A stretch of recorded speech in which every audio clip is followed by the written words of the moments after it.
100 warriors stood motionless under the blood-red dawn, encircling the weathered barn like silent sentinels carved from stone.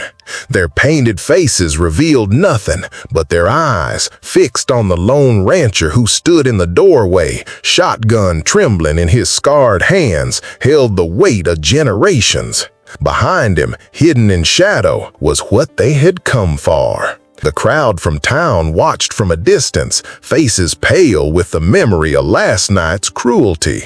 The sheriff stepped forward, his badge catching the first light. "Mason, you can't win this fight, not against 100. Mason's finger tightened on the trigger as the warrior chief raised his hand. But what happened next would silence the entire prairie. 3 days earlier, Mason Blackwood rode the fence line of his struggling ranch, the Broken Spoke, as he had done every morning for 15 years.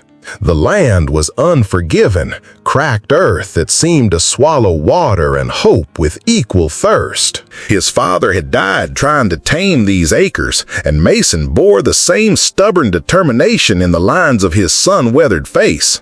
But today was different. Today, his calloused hands fumbled with the top button of his only clean shirt. Today, he would marry Clara. The thought of her made him smile despite himself. Clara Bennett had arrived last spring to teach at the town schoolhouse, bringing books and gentleness to a place that knew little of either. Everyone said she was too refined for a man like Mason, too educated, too proper. But somehow she had seen something in him worth loving, something beyond the dirt and struggle. As Mason rode back toward his cabin, he noticed dust rising in the distance.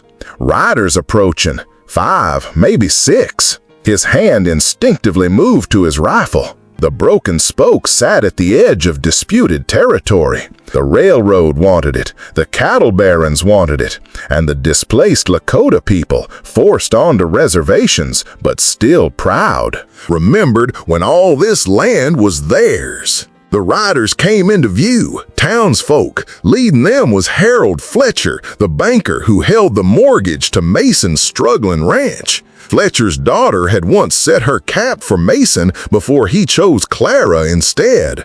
The humiliation still burned in Fletcher's eyes whenever they met in town. "Blackwood," Fletcher called out, reining in his horse, "came to wish you congratulations on your wedding day." The words held no warmth. "Appreciate it," Mason replied cautiously. "Didn't expect a personal visit." Fletcher dismounted, his polished boots incongruous with the dusty earth. "Well, it's not every day one of our local ranchers marries our school teacher." The pause spoke volumes. "We've brought a wedding gift from the town." One of the men handed Fletcher a small wooden box. Mason took it with suspicion, opening it slowly. Inside lay a deed to 10 acres of fertile land near the creek, land that would make the difference between survival and prosperity. "This is unexpected," Mason said, genuinely surprised. Fletcher smiled thinly.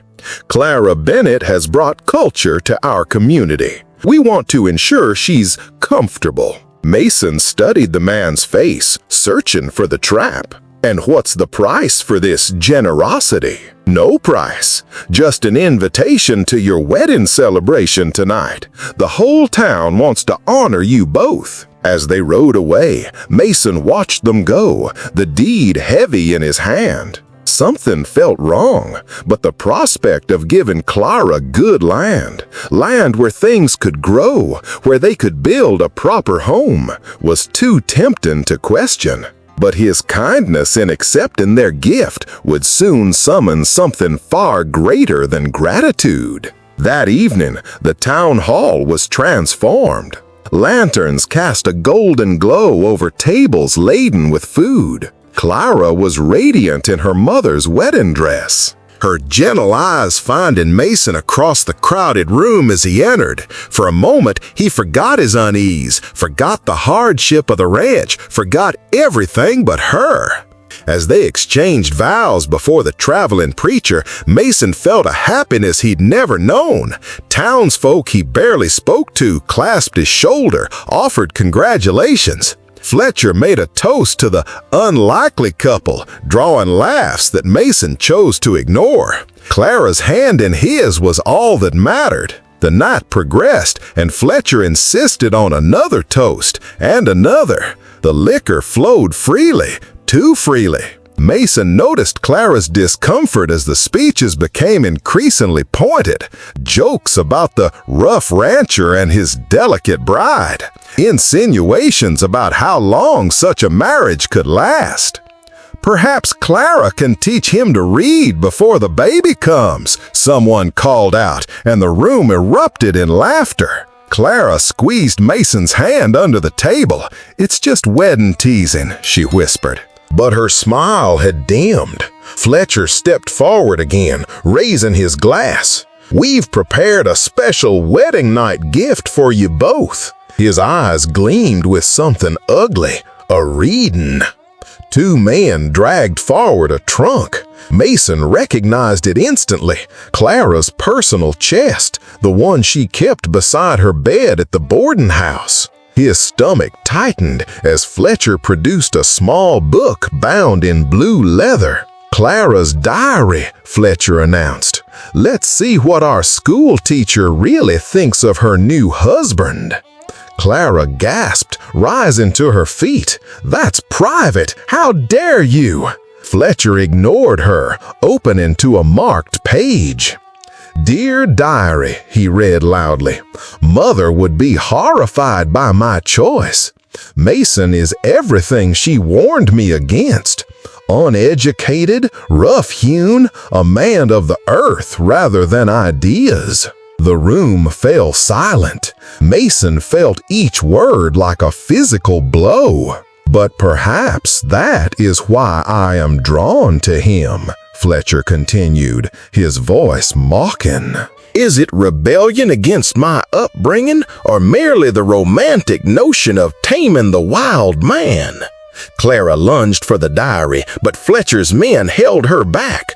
Mason stood, his chair scraping harshly against the floor. "That's enough," he said, his voice dangerously quiet.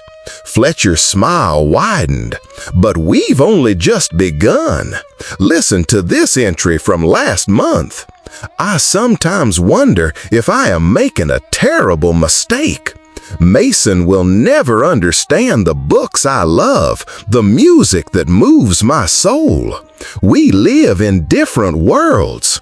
Am I sacrificing my true self for this fantasy of frontier romance?" Tears streamed down Clara's face. "Mason, please, those were private thoughts, doubts everyone has." But Mason was already moving toward the door, his wedding suit suddenly too tight, too false. Behind him, Fletcher's voice followed. "The school teacher and the savage. Did you really think she could love someone who can barely sign his name?" The laughter chased him into the night. He mounted his horse without looking back, the stars above him cold and distant as he rode hard toward the broken spoke. Behind him, he could hear Clara calling his name, but pride and pain drove him forward. And in that silence of his empty ranch house, the land itself seemed to hold its breath. Mason rode through the darkness until dawn painted the horizon in shades of grief. The humiliation burned in his chest like fire.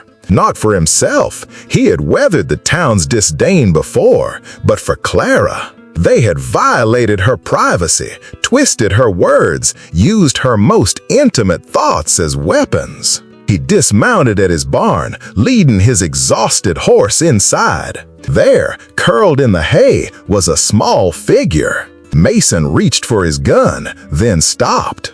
It was a boy, no more than 12, with copper skin and dark eyes that regarded Mason without fear. "You're on my land," Mason said roughly, his voice still raw from the night's events. The boy sat up. You are the one they call Blackwood? What if I am? The boy stood, dignity in his small frame. I am White Fox, son of Chief Gray Thunder of the Lakota. I seek sanctuary. Mason leaned against the barn door. Sanctuary from what? Soldiers. They attacked our camp 3 days ago. Many were killed, the rest taken to the reservation. I escaped. The boy's face remained stoic, but Mason saw the trauma in his eyes. The soldiers hunt me still. Mason should turn the boy away. The last thing he needed was trouble with the army, especially now. But something in the child's steady gaze reminded him of himself at that age, alone, determined to survive. There's water in the trough, food in the house. Get some rest. Mason turned to leave. They say you are fair to my people, the boy called after him, that you trade honestly and respect the old boundaries. Mason paused. Your people were here first. I try to remember that. As morning brightened, Mason sat on his porch, watching the horizon. No sign of Clara. Had she returned to her boarding house, packed her things, already planning her escape from this disastrous marriage? The thought hollowed him out. A cloud of dust appeared in the distance, riders approaching, too many for comfort. Mason grabbed his rifle and called to the boy inside. White Fox, hide in the root cellar, now! The boy disappeared as the riders came into view. It was Fletcher, the sheriff, and several townsfolk. Behind him, to Mason's shock, rode Clara in her wedding dress, now dusty and torn. Fletcher dismounted first. Blackwood, you've stolen something that doesn't belong to you. Mason stepped off the porch, rifle ready. I've stolen nothing. The sheriff moved forward. Mason, we know you're harboring an Indian boy. Army's been searching for him since their skirmish with a band of renegade Lakota. They say he's the chief's son. Clara dismounted, moving toward Mason, despite Fletcher's attempt to stop her. Her face was streaked with tears, but her eyes were clear. Mason, please, let me explain about last night. Not now, Clara, Mason said, his voice gentler than he intended. Go back to town.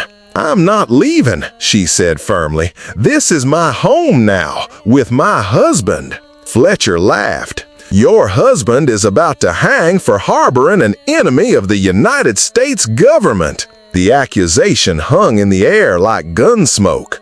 Mason's finger tightened on the trigger. One shot could end Fletcher, but would bring the army down on him for certain. Clara stepped between them. There's no boy here. I've been with Mason since I found him last night. The lie was bold, unexpected. Mason stared at her, but her eyes pleaded with him to stay silent. Search the place, the sheriff ordered, and men fanned out toward the barn and house. As they searched, Clara moved closer to Mason. I meant none of those things Fletcher read, she whispered urgently. Those were fears, doubts written months ago when we first met. If you read the rest, you'd see how I came to love everything about you. Your strength, your honesty, your gentle heart beneath the hardness. Mason wanted to believe her, but the search party was returning, and from the look on their faces, they had found something. One of the men held up a small beaded pouch. Indian craftsmanship. Fresh food in the house for two. Boy's been here all right. The sheriff sighed heavily. Mason Blackwood, I'm placing you under arrest for harboring an enemy combatant. As they moved to seize him, a high, clear sound cut through the morning air. A whistle, like a bird call, but no bird Mason recognized. The boy, White Fox, stood atop the barn roof, silhouetted against the sky. I am here, he called out. The man Blackwood did not hide me. I hid myself. Fletcher raised his rifle, but the sheriff pushed it down. He's just a boy, Fletcher. He's an Indian, Fletcher spat. His people killed 3 settlers last month. "Not my people," White Fox said. "We keep the peace treaties. Those were Crow raiders." Mason stepped forward. "The boy came seeking help. Would you have me turn away a child?" The sheriff looked uncomfortable.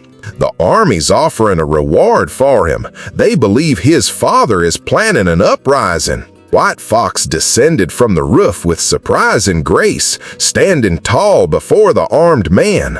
"My father seeks only to protect what remains of our lands. The soldiers attacked us without warning, without cause." Fletcher sneered. "The word of an Indian means nothing." Clara's voice rang out clear and strong. "But mine should. I've taught the children of this territory, white and Indian alike.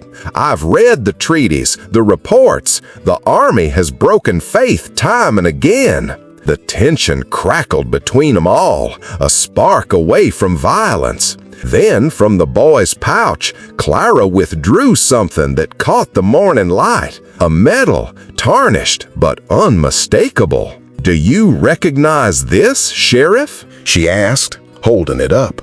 The sheriff stepped closer, eyes widening. "That's a Congressional Medal of Honor." Clara nodded. "Given to Chief Gray Thunder for saving an entire cavalry unit during the war. He guided them through a blizzard when they were lost, though they were on lands promised to his people." She turned to Fletcher. "Is this the action of a savage planning an uprising?" Fletcher's face darkened. "A trinket changes nothing." "It changes everything," Mason said. "It proves the boy's father is a man of honor, and I won't let you take his son to use as leverage against him." Kindness could cost me my life, Mason thought, but cruelty would have already killed my soul. Fletcher raised his rifle again, then you'll hang beside him. What happened next seemed to unfold in slow motion. Clara stepped in front of Mason and the boy. The sheriff moved to disarm Fletcher, and from every direction came the sound of hoofbeats, dozens of them. Over the ridge appeared warriors on horseback, their faces painted for battle. At their head rode a man whose baron marked him as chief, Gray Thunder himself. The townsfolk froze in terror as the warriors surrounded the ranch, weapons ready. The chief dismounted, walking through the parting ranks of his men. His eyes found his son, then moved to Mason and Clara, who stood protectively beside the boy. "You have my son," he said simply.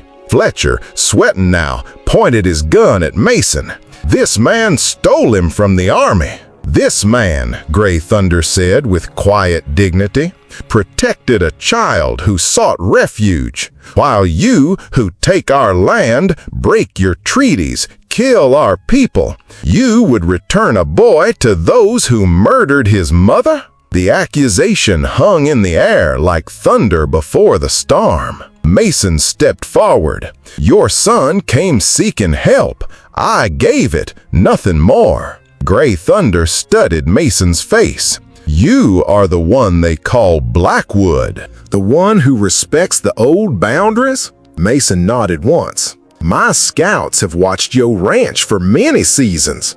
You take only what you need. You honor the ancient springs. You are not like the others." The chief looked at the townsfolk with contempt. The sheriff cleared his throat. "Chief, we have no quarrel with you today. We came for the boy, as the army requested, and you will leave without him," Gray Thunder replied, his warriors tensing around him. Fletcher raised his rifle. "We outnumber you." Gray Thunder's laugh was cold. "Count again, banker." From every direction, more warriors appeared. On the ridge, from behind the barn, emerging from the tall grass. Nearly 100 now surrounding the ranch. "The army will come," Fletcher warned, though his voice shook. "Let them come," Gray Thunder answered. "But first, you will leave. All except these two." He gestured to Mason and Clara. "They have earned the right to speak." Faced with overwhelming odds, The sheriff nodded to his men. They mounted their horses, Fletcher the last and most reluctant to leave. As they rode away, he called back, "This isn't over, Blackwood." When they were gone, Gray Thunder approached Mason and Clara. "My son says you treated him with honor." White Fox stepped forward, speaking rapidly in Lakota. The chief listened, then nodded. "He also says you were shamed before your people on your wedding night." His dark eyes moved to Clara, "that they used the woman's private words against you both." Mason looked away, the humiliation still fresh. "In my culture," Gray Thunder continued, "a marriage begins with gifts to show respect. These people showed you disrespect instead." He gestured to one of his warriors, who brought forward a small bundle wrapped in soft leather. "This is my gift to you both." Inside was a beautifully beaded medicine wheel, the craftsmanship finer than anything Mason had seen. "This will protect your union," the chief said. "And so will we." Clara looked up in surprise. "What do you mean?" Gray Thunder smiled slightly. "The army and your townspeople believe we are dangerous. Let them continue to believe this. For one cycle of the moon, my warriors will guard your land. No one will dare approach to harm you." Mason shook his head in disbelief. "Why would you do this for us?" "Because you did what was right when it was difficult," the chief replied simply. "Such actions should be honored." As the sun climbed higher, an extraordinary scene unfolded. The Lakota warriors made camp around the perimeter of the Broken Spoke Ranch. Their presence, visible from town, was unmistakable, a message and a warning. That night, as Mason and Clara sat on their porch, watching the Lakota fires dotting the darkness, she took his hand in hers. "I'm sorry about the diary," she said softly. "Those were early fears, nothing more." Mason looked at their intertwined fingers. "I can't give you books or music or fine things." "I don't want those things," she replied. "I want this land, this life, you." She leaned against him. "Besides, I brought books enough for both of us. I could teach you to read them if you'd like." For the first time since their wedding night, Mason smiled. "I'd like that." As promised, for a full moon cycle, the Lakota warriors guarded the Broken Spoke. The army, hearing reports of hundreds of hostile Indians, chose not to engage. The townsfolk stayed away. Fletcher fumed, but could do nothing. In that month of peace, Mason and Clara truly began their life together. She started a small school in the barn for White Fox and several other Lakota children. Mason learned his letters alongside them, his large hands awkwardly forming words that had always been mysteries to him. When the moon completed its cycle, Gray Thunder returned. "It is time for us to go," he told Mason, "but the memory of what you did for my son will remain." "Your people are welcome here," Mason replied. "Always." The chief nodded. "There is talk of a new treaty. Perhaps when that time comes, you will speak for us to your people." "I would be honored," Mason said. As the Lakota prepared to leave, White Fox approached Clara. "I have learned much from you," he said formally, presenting her with a small carved horse. "When I am chief one day, I will remember." That afternoon, Mason and Clara stood together watching the Lakota ride away. The land stretched before them, harsh but beautiful, challenging but full of possibility. "Do you ever wonder," Clara asked, "what would have happened if they hadn't humiliated us that night, if we had just had a normal wedding?" Mason considered this. "Then I might never have met White Fox. You might never have shown your courage to the town. And we would not have friends among the Lakota." He squeezed her hand.